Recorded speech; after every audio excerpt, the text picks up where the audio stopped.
Berkah Ramadan. Tutur kisah di bulan Ramadan. Assalamualaikum warahmatullahi wabarakatuh. Masih dalam serial Berkah Ramadan, bertutur kisah di bulan Ramadan. Bersama Walid Ilham, Abu Umar. Abu Umar. Iya Walid. Masih dalam kisah yang sama, lanjutan ya. dalam kisah Harun Ar-Rasyid, Abu Umar. Harun Ar-Rasyid.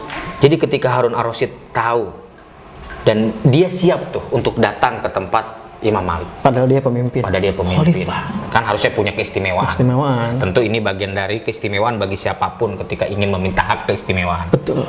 Nah, ketika dia ingin mendatanginya, dia bilang sama pengawalnya, kepada yang tadi datang itu, boleh saya datang, tetapi tolong nanti saat datang di sana, itu semua orang-orang yang berada di sekelilingnya kosongkan.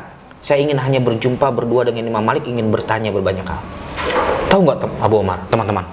Apa tuh Walid? Imam Malik menolak lagi. Masya Allah. Imam Malik menolak lagi. Ada pesan apa kira-kira Walid? Imam Malik sampai mengatakan bahwa kalau ilmu dihalangi oleh orang-orang yang sudah menjadi manusia umum atau masyarakat umum itu dengan kehadiran orang khusus, maka tidak ada keberkahan kepada orang yang khusus tersebut. Artinya kedatangan orang yang datang ke situ karena untuk kekhususan, Imam Malik nggak mau, karena sudah ada orang yang rutin datang ke majelisnya. Imam Malik. Betul. Kalau sisi-sisi keistimewaan seperti ini, Abu Umar punya cerita juga. Sepertinya ada Walid. Walid tahu kaum Sufah ya? Oh, pesantrennya Rasul lah ya. Pesantrennya Rasul. Gimana? Itu kan kaum Sufah itu tempat belajar para sahabat. Iya, di Madinah. Dan itu sekitar ada 70 orang Walid. Nah, tapi di situ ada pemimpinnya Walid.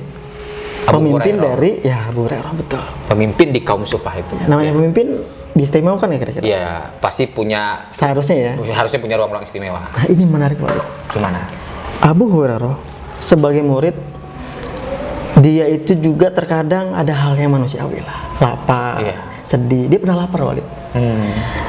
Cuman dia bingung, dia malu bicara dengan Rasulullah. Lapar tidak diceritakan. Tidak disampaikan. Akhirnya dia ke rumah dua sahabat, Abu Bakar, Umar bin Khattab.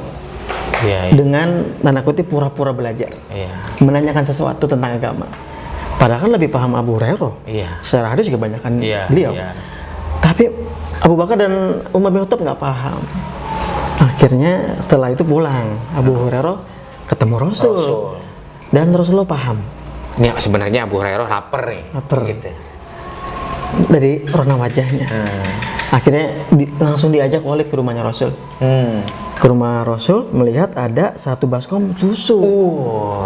Ini seperti mau diistimewakan nih. Diistimewakan ini nih, Rasul tahu Abu Hurairah lapar, mau disediain. Dan Abu Hurairah ngomong, buat saya nih. Dalam hatinya? Dalam catatan cerita itu ada gitu? Iya.